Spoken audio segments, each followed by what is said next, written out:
How to enable Gamepad in GTA 5 PC. If you find this video helpful, be sure to drop a like and subscribe. Now, it's really easy to do this. All you want to do is, firstly, what I'd recommend, instead of using Bluetooth for your controller, use a USB-C wire. So connect one end to your controller, the other end to your PC.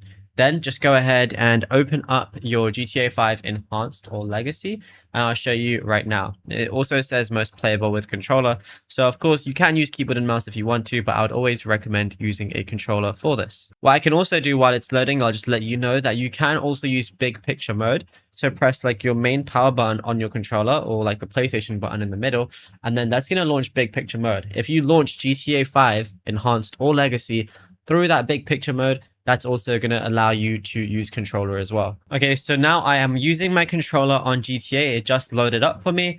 And all I got to go ahead and do is press my settings. And then I can go over to, like, let's say settings right here. Go over here, and then I'm going to see Gamepad. And as you can see, I can change all of these different settings to whatever I want. And it's detected my PS5 controller. And yeah, it's literally as simple as that. There is nothing else to it.